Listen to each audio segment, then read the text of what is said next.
नमस्कार प्रिय विद्यार्थियों, आज हम एक महत्वपूर्ण टॉपिक पर चर्चा करने जा रहे हैं। पहले भी हमने इस टॉपिक पर एक वीडियो डाला था जो स्पष्ट रूप से वर्णन नहीं कर पा रहा था इन चीज़ों को। ये ऐसा टॉपिक है जो विभिन्न प्रकार की परीक्षाओं में, चाहे वो आपका यूपी टेट हो, सुपर टेट हो या सी टेट हो, नेट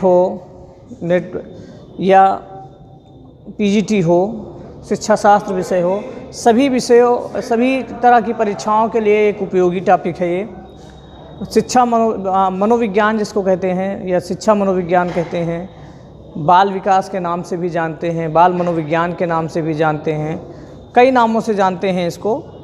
तो हम इनके संप्रदायों की चर्चा करते हैं। मनोविज्ञान के संप्रदाय पहले में जब हम कोई एक किताब पढ़ते हैं, तब किसी टॉपिक को लेकर हम कोई एक किताब पढ़ते हैं तो हमारा ज्ञान संक्षिप्त रहता है। उसी टॉपिक को लेकर दूसरे लेखक की किताब पढ़ते हैं तो बहुत सारी नई चीज़ें उसमें मिलती हैं। हम एक किताब के आधार पर निष्कर्ष पर पहुंच जाते हैं। ज़्यादातर लोग हमारा आकलन जो करते हैं वो आज के ज़माने में, आज के समय में सबसे आसान है क्या, कोई चीज़ ढूंढना है सीधे गूगल पर डाले और सर्च करके कंफर्म कर लिए कि नहीं किताब में तो ये लिखा था या सर ने ये बताया था, गूगल पर तो ये आ रहा है। हम इतने मोबाइल के इतने आदी हो गए हैं कि जो उस पर लिखा हुआ जो सूचनाएं हैं उसी को एकदम से 100% सत्य मान लेते हैं। लेकिन ऐसा नहीं है। बहुत सारी सूचनाएं उसमें जो अपलोड करते हैं, वो सूचनाएं अपलोड करने वाले भी हम ही आप हैं, उनसे भी त्रुटियां हो जाती हैं। तो एक टॉपिक को एक जगह देखकर किसी के बारे में हम क्लियर नहीं कह सकते हैं। और हमारा जो उद्देश्य है वो अधिकांश जगहों पर जो चीज़ें मिलती हों उसके आधार पर निष्कर्ष तक हम पहुँचे, केवल एक निष्कर्ष पर न पहुँचे। कई लोग ये भी कहते हैं कि मनोविज्ञान में तो ये था। तो एक बात ये भी जान लीजिए आप लोग कि मनोविज्ञान एक स्वतंत्र अनुशासन है। और जब हम बाल विकास या शिक्षा मनोविज्ञान या बाल मनोविज्ञान की बात करते हैं तो बालक के शैक्षिक दृष्टिकोण को ध्यान में रखकर उस पर चर्चा करते हैं। दोनों में थोड़ा फ़र्क है। मनोविज्ञान में सभी बिंदुओं पर चर्चा की जाती है और जो शिक्षा मनोविज्ञान है इसमें बालक के विकास की चर्चा की जाती है, शारीरिक, मानसिक, संवेगात्मक, शैक्षिक विकास की चर्चा की जाती है। तो थोड़ा सा अंतर है दोनों में। आज हमारी सबसे बड़ी डीमेरिट क्या है कि हम किसी को सुनते हैं, किसी को देखते हैं, किसी को पढ़ते हैं, तो एक चैप्टर कोई भी लेखक का हम पढ़ डालते हैं या किसी की भी वीडियो देख लेते हैं तो बहुत सारी चीज़ें वो एक टॉपिक में, एक वीडियो में बता जाता है। तो बहुत सारी चीज़ें जो अच्छी चीज़ें हैं हम उनको नहीं देख पाते हैं, अच्छी चीज़ें हैं उनको हम नहीं पकड़ते हैं। लेकिन अगर उससे कहीं चूक हो जाती है, कोई गलती हो जाती है, बाय मिस्टेक बोल गया या कुछ लिख गया, तो उसको हम ढूंढ लेते हैं। ये हमारा जो है नेचर बन गया है कि हम लोगों की डीमेरिट को ढूंढते रहते हैं, हम उसके मेरिट को कभी नहीं ढूंढते हैं। मेरिट नहीं समझ पाते हैं लेकिन डीमेरिट हम तुरंत उसको ढूंढ लेते हैं, क्योंकि हमारा पूरा फोकस डीमेरिट पर ही रहता है। विवेकानंद जी ने कहा था कि मनुष्य जैसा सोचता है वैसा ही बनता चला जाता है। हमारे आसपास बहुत सारे व्यक्ति होते हैं, उनमें बहुत सारी कमियां होती हैं, बहुत सारी अच्छाइयां होती हैं। ज़रूरी नहीं है कि हम उनकी कमियों को कॉपी करें। हर व्यक्ति में कुछ अच्छाइयां होती हैं, कुछ कमियां होती हैं, संपूर्ण कोई नहीं है। जो अच्छाइयां होती हैं उसको हम लेने का प्रयास करें, कमियां लेने का प्रयास ना करें। और इस संसार का कोई भी मनुष्य बुरा नहीं है। इस संसार में जितने भी मनुष्य हैं कोई भी मनुष्य बुरा नहीं है। अगर बुरी होती हैं तो उसकी आदतें होती हैं, उसका व्यवहार होता है, वो बुरा होता है। वही आदतें और व्यवहार बदल जाने पर व्यक्ति अच्छा हो जाता है और अच्छा व्यक्ति बुरा हो जाता है। तो इसी की चर्चा हम करते हैं। तो कहाँ क्या अच्छा मिल रहा है वो हमको लेने का प्रयास करना चाहिए। विवेकानंद जी ने कहा कि पूरे विश्व में अगर कुछ भी ऐसा मिल रहा है जिससे हम अपना और अपने देश का कल्याण कर सकते हैं तो उसको हमको तुरंत बिना किसी झिझक के एक्सेप्ट कर लेना चाहिए। लेकिन ये हमारी जो नकारात्मक सोच है, तो यही नकारात्मक सोच हमको नीचे की तरफ बढ़ाती है, क्योंकि हम पूरा टाइम सामने वाले की डीमेरिट को ढूंढने में निकाल देते हैं, जबकि अगर उसकी मेरिट को हम पकड़ें तो मेरिट से हम अपना भी विकास कर सकते हैं। वो उसके गुणों के द्वारा हम बहुत सारी चीज़ें सीख सकते हैं। तो डीमेरिट पर हमारा ज़्यादा ध्यान रहता है, और जो मेरिट डीमेरिट सब में होती है, जो मूल्यांकन करता है उसमें भी होती है। हम किसी चीज़ को के गुणों को समझने में के लिए हमको प्रयास करना पड़ेगा, लेकिन जब हम किसी का आकलन करते हैं तो कहीं ना कहीं पूर्वाग्रह से ग्रसित होते हैं। हम लोगों ने भी इस लॉकडाउन के समय में एक छोटा सा प्रयास किया अपने बच्चों के साथ जुड़ने के लिए, इसमें ऑनलाइन क्लास चलाने के लिए, यूट्यूब पर क्लासें डालने के लिए। उसी एक छोटा सा प्रयास ही था। शुरुआत में हम लोगों से भी बहुत सारी चूक होती हैं, कम संसाधन के बाद भी थोड़ा बहुत प्रयास किया जाता है, तो उसको आप सकारात्मक बिंदु से देख सकते हैं कि छोटे से प्रयास से धीरे धीरे बच्चे जुड़ते चले गए। आज हम हज़ारों में पहुंच गए हमसे जुड़ने वाले। तो हमारी सोच जो हो वो सकारात्मक हो। जब हमारी सोच सकारात्मक होती है तो हम हर क्षेत्र में आगे बढ़ते हैं, लेकिन अगर हमारी सोच निगेटिव है, नकारात्मक है, तो हम धीरे धीरे हर क्षेत्र में पीछे बढ़ते चले जाते हैं। तो ये मनोविज्ञान का जो एक महत्वपूर्ण टॉपिक है, मनोविज्ञान के संप्रदाय, स्कूल्स ऑफ साइकोलॉजी। मनोविज्ञान पर हम पहले भी चर्चा कर चुके हैं कि किस तरह से भारतीय दृष्टिकोण से अगर बात की जाए तो भारत में जो विश्व की सबसे प्राचीन शिक्षा प्रणाली है वो भारत की ही है। भारत की शिक्षा प्रणाली जो वैदिक कालीन शिक्षा प्रणाली के नाम से जानी जाती है, भारत की सबसे प्राचीन शिक्षा प्रणाली है, विश्व की सबसे प्राचीन शिक्षा प्रणाली है, जो 2500 ईसा पूर्व से लेकर 500 ईसा पूर्व तक अपने उत्कृष्ट स्तर पर थी, सर्वोच्चम स्तर पर थी। वहाँ पर भी शिक्षा जो दी जाती थी गुरुकुलों में दी जाती थी। वहाँ पर पहले ही बच्चों के मन के अनुसार, उनकी मानसिक शक्तियों के अनुसार, उनकी क्षमताओं के अनुसार, उनकी आवश्यकताओं के अनुसार, उनकी रुचियों के अनुसार शिक्षा देने का प्रावधान था। तो हमारे देश में ये परंपरा बहुत प्राचीन समय से चली आ रही है। अगर भारत के वहाँ अहंकार, अंतःकरण और बुद्धि की चर्चा प्राचीन समय से ही चल रही थी भारत में। अगर भारत के बाद विश्व में किसी की बात की जाए तो भारत के बाद विश्व में कहीं भर पर भी इस तरह के चिंतन की शुरुआत होती है तो होता है यूनान, जिसको वर्तमान समय में हम ग्रीस नाम से जानते हैं। ग्रीस में जो दार्शनिक होते हैं, सुकरात हैं, आपके प्लेटो हैं, अरस्तु हैं, इस तरह से एक क्रमबद्ध तरीके से शुरू होता है। तो ग्रीस में जो सुकरात थे उन्होंने अपने विचारों को फुटकर में इधर उधर बांटा, लेकिन कोई एक प्रभावशाली कार्य नहीं कर सके।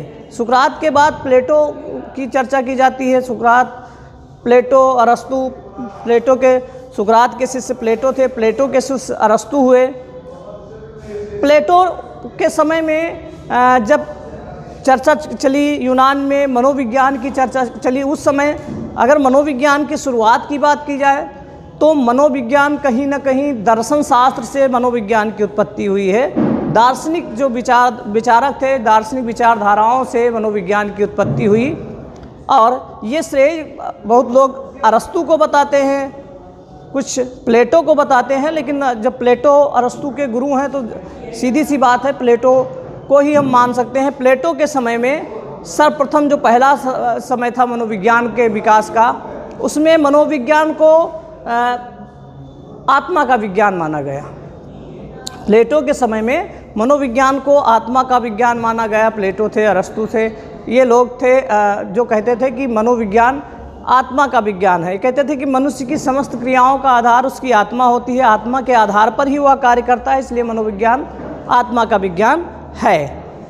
और इसका जब शाब्दिक अर्थ लिया जाता है तो जो मनोविज्ञान को अंग्रेजी में साइकोलॉजी कहते हैं। साइकोलॉजी शब्द जो है वो ग्रीक भाषा के दो शब्दों साइके और लोगस, ग्रीक भाषा के जो अंग्रेजी का साइकोलॉजी शब्द है वो ग्रीक भाषा के दो शब्दों साइके और लोगस से मिलकर बना है। साइके का अर्थ होता है आत्मा और लोगस का अर्थ होता है विज्ञान, इसीलिए इसको आत्मा का विज्ञान भी कहा जाता है। कुछ समय बाद लोगों ने इसको आत्मा का विज्ञान स्वीकार करना धीरे धीरे कम कर दिया, बंद करने लगे, क्योंकि ये आत्मा का विज्ञान जो मान रहे थे आत्मा के स्वरूप को स्पष्ट नहीं कर पा रहे थे, इसलिए लोगों ने इसको आत्मा का विज्ञान मानना धीरे धीरे कम कर दिया। इसके बाद एक नया समय आता है जिसमें मनोविज्ञान को 17वीं सदी में मनोविज्ञान को मन का विज्ञान कहा गया। मनुष्य की समस्त क्रियाओं का आधार उसका मन होता है, मन के आधार पर ही वह कार्य करता है, इसलिए मनोविज्ञान मन का विज्ञान है। Psychology is the science of mind, मनोविज्ञान मन का विज्ञान है। और ये कहने वाले थे पंपानोजी। पंपानोजी ने मनोविज्ञान को मन का विज्ञान कहा।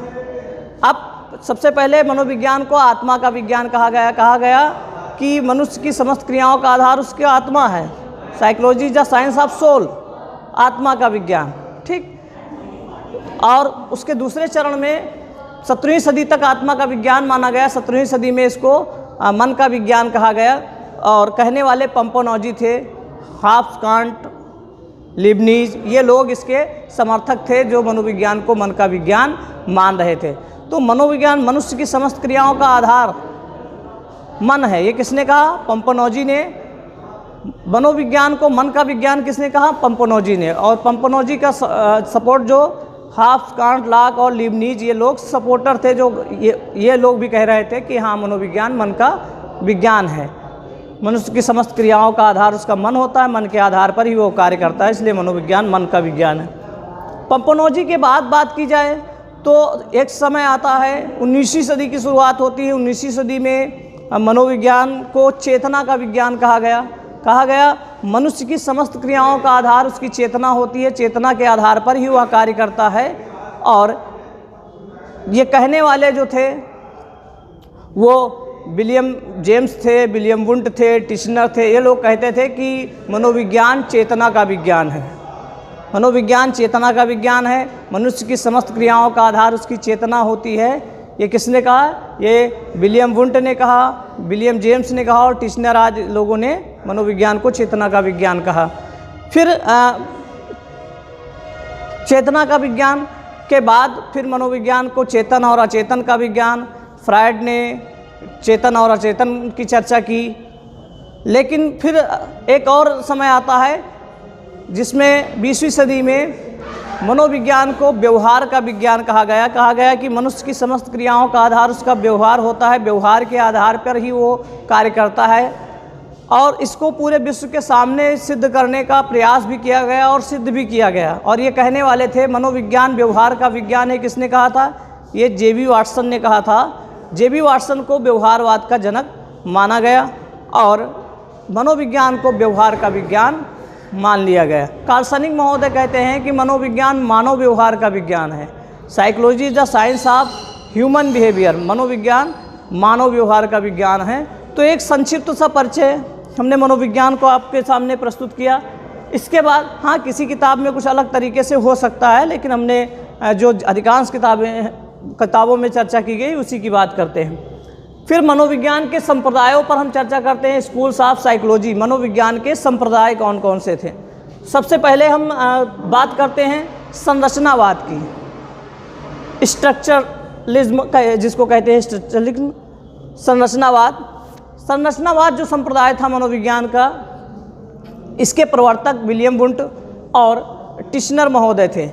विलियम वुंट की अगर हम बात करें, विलियम वुंट ने 1879 में जर्मनी के लिप्जिग विश्वविद्यालय में मनोविज्ञान की प्रथम प्रयोगशाला स्थापित की। लिप्जिग विश्वविद्यालय जो जर्मनी का था, वर्तमान समय में उसको कार्ल मार्क्स विश्वविद्यालय के नाम से भी जाना जाता है।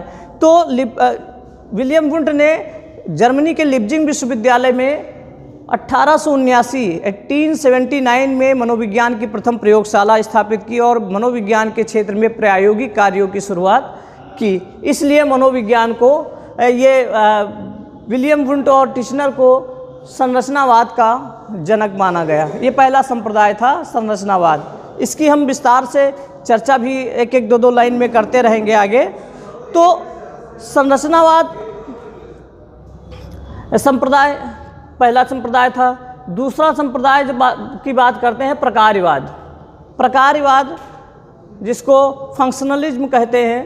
प्रकारवाद की बात की जाए तो यहाँ पर बहुत जगह पर बहुत सारी मिस्टेक हैं इसको लेकर। कोई कहता है प्रकारवाद के जनक कोई कहता है प्रकारवाद के जनक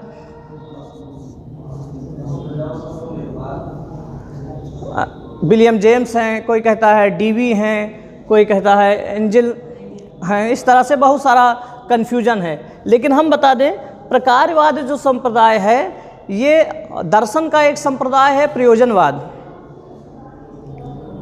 उसी के आधार पर प्रकारवाद की स्थापना की गई। दर्शन का जो संप्रदाय प्रयोजनवाद है, प्रैग्माटिज्म जिसको कहते हैं, वो प्रैग्माटिज्म के जो प्रवर्तक थे, प्रैग्माटिज्म जो प्रयोजनवाद के, जिसको व्यवहारवाद के नाम से भी जाना जाता है, तो प्रयोजनवाद के जो प्रवर्तक थे वो चार्ल्स सैंडर्स पियर्स अमेरिका के थे और विलियम जेम्स थे। ये दोनों लोग अमेरिका के थे, वो प्रयोजनवाद के जनक माने गए।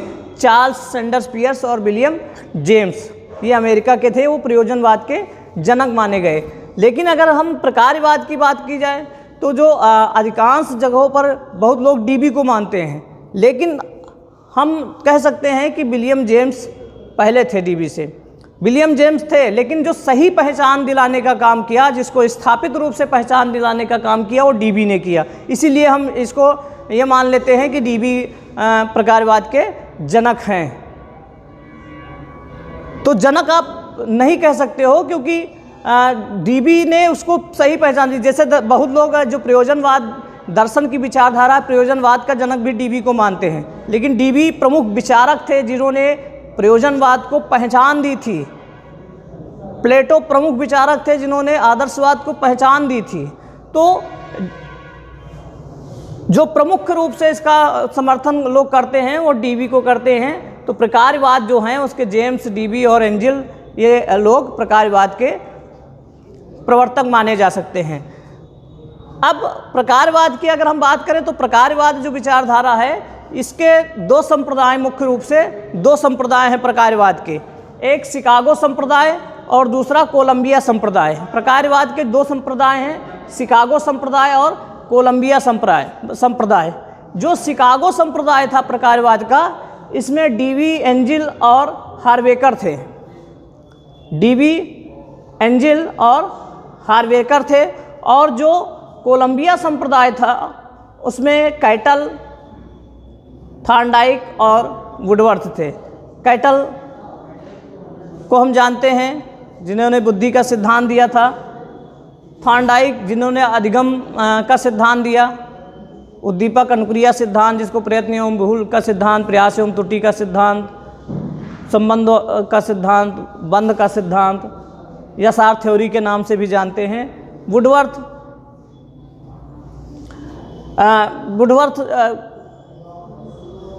की बात की जाती है।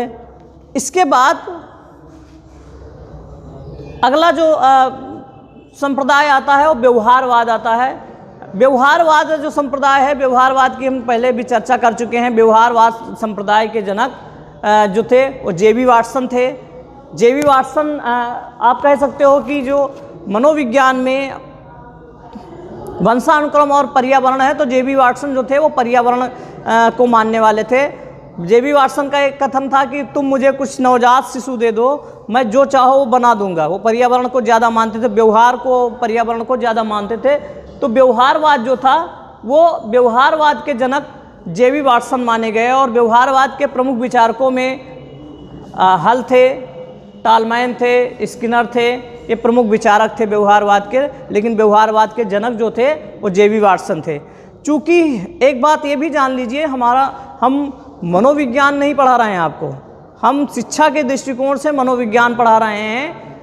टीटी और सुपर टेट के दृष्टिकोण से मनोविज्ञान पढ़ा रहे हैं। तो इसकी बहुत विस्तार से हम चर्चा नहीं करेंगे, ये मनोविज्ञान का अलग क्षेत्र है। लेकिन संक्षिप्त चीज़ें जो पूछी जाती हैं उसकी चर्चा हम जरूर करेंगे। अभी इसका थोड़ा विस्तार से भी करेंगे, लेकिन पहले संक्षिप्त सा परिचय सबके बारे में हम कर लेते हैं। फिर व्यवहारवाद के बाद मनोविश्लेषणवाद की बात आती है, साइको एनालिसिस जिसको कहते हैं। मनोविश्लेषणवाद जो है, जब मनोविश्लेषण की जैसी बात आती है, वो फ्राइड का नाम हमको, वियना के जो चिकित्सक थे, फ्राइड का नाम हमारे सामने आ जाता है। मनोविश्लेषणवाद के जनक फ्राइड माने गए। फ्रायड ने इड, ईगो और सुपर ईगो की चर्चा की। इदम, अहम और पराहम जिसको कहते हैं, उसकी चर्चा की।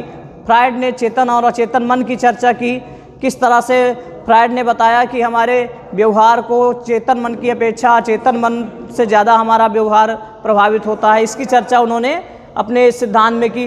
फ्रायड के बाद दो और मनोवैज्ञानिक थे जो मनोविश्लेषणवादी थे, एडलर थे और जुंग थे। एडलर और फ्रायड ने साथ में ही काम किया था, लेकिन कहीं ना किसी क्षेत्र में एडलर जो थे फ्रायड से सहमत नहीं थे, इसलिए उन्होंने अलग अपनी विचारधारा प्रकट की मनोविश्लेषणवाद को लेकर। तो मनोविश्लेषणवाद के मनोवैज्ञानिकों में फ्रायड जो थे वो मनोविश्लेषणवाद के जनक थे। स्वप्न विधि, मनोविश्लेषण विधि के भी प्रवर्तक थे फ्रायड, और एडलर और जुंग भी मनोविश्लेषणवादी मनोवैज्ञानिक थे। मनोविश्लेषणवाद के बाद अगर बात की जाए तो अवयवीवाद की बात की जाती है। अवयवीवाद जिसको हम गेस्टाल्टवाद के नाम से भी जानते हैं, समग्रकृतवाद भी इसको कहा जाता है। गेस्टाल्ट जो है वो जर्मन भाषा का शब्द है। गेस्टाल्ट शब्द जर्मन भाषा का शब्द है। गेस्टाल्ट का अर्थ होता है हिंदी में रूप, प्रतिरूप, आकार, प्रकार, प्रतिदर्श। इस तरह से जो इसके समर्थक थे वो वर्दीमर, कोफका और कोहलर थे। ये कहते थे कि पूर्ण जो पूर्ण होता है अंश से कुछ अलग होता है। इनका आप कह सकते हो इन्होंने सूझ का सिद्धांत का प्रतिपादन किया, जिसमें सूझ का सिद्धांत जो था कोहलर का ज़्यादा लोग जानते हैं, लेकिन तीनों लोग थे, वर्दीमर, कोफका और कोहलर। कोहलर ने चिंपैंजी पर यानी वनमानुष पर जो प्रयोग किया था उसकी चर्चा की गई इसमें। फिर यहाँ पर पूर्ण से अंश की ओर सीखने की बात की गई, सूक्ष्म से स्थूल की तरफ। फिर बात की जाती है क्षेत्रवाद या क्षेत्र का सिद्धांत, फील्ड थ्योरी जिसको कहते हैं। जब क्षेत्र की बात आती है तो कुर्ट लेवन की चर्चा हम करते हैं। जो क्षेत्र का सिद्धांत था, क्षेत्र के बारे में उसमें सिद्धांत में लेविन ने चर्चा की है, उसकी भी हम विस्तार से चर्चा करेंगे, हमारे सिलेबस का हिस्सा है। तो क्षेत्र का सिद्धांत जिसके प्रतिपादक कुर्ट लेविन महोदय थे। क्षेत्र सिद्धांत के बाद पूर्णांगवाद, होलिस्टिक साइकोलॉजी की जब बात की जाती है, पूर्णांगवाद की बात की जाती है। पूर्णांगवाद में दो संप्रदाय होते हैं। पूर्णांगवाद जो संप्रदाय है इसमें दो संप्रदाय होते हैं, एक अवयववादी और दूसरा व्यक्तिवादी। अवयववादी जो संप्रदाय था इसमें रुडोल्फ मेयर, कागहिल, कुर्ट गोल्डस्टीन ये प्रमुख प्रवर्तक या विचारक कह सकते थे। और जो व्यक्तिवादी मनोविज्ञान था पूर्णांगवाद में, व्यक्तिवादी मनोविज्ञान के प्रवर्तक जो थे वो आलपोर्ट महोदय थे। आलपोर्ट महोदय वो थे जिन्होंने व्यक्तित्व का सिद्धांत के प्रतिपादन किया था, और व्यक्तित्व के सबसे श्रेष्ठ परिभाषा व्यक्तित्व की देने वाले आलपोर्ट महोदय भी ही थे। तो व्यक्तिवादी जो मनोविज्ञान था उसके प्रवर्तक आलपोर्ट महोदय थे। तो पूर्णांगवाद के दो संप्रदाय थे, अवयववादी मनोविज्ञान और व्यक्तिवादी मनोविज्ञान। अवयववादी मनोविज्ञान जो था वो रुडोल्फ मेयर, कागहिल, कुर्ट गोल्डस्टीन थे, और जो व्यक्तिवादी मनोविज्ञान था इसके प्रवर्तक जो थे वो आलपोर्ट महोदय थे। फिर बात की जाती है प्रयोजनवाद या इसको प्रेरकीयवाद भी कहते हैं। प्रयोजनवाद या इसको प्रेरकीयवाद भी कहते हैं। प्रेरकीयवाद जो था उसको हार्मिक कहते हैं। हार्मिक प्रेरकीयवाद सिद्धांत जिसको हार्मिक कहते हैं। हार्मिक जो है अंग्रेजी भाषा का, वो ग्रीक भाषा के हार्म शब्द से बना है। हार्म का अर्थ होता है प्रेरक। तो जब प्रेरकीयवाद की बात की जाती है तो इसके प्रतिपादक मैकडूगल महोदय थे।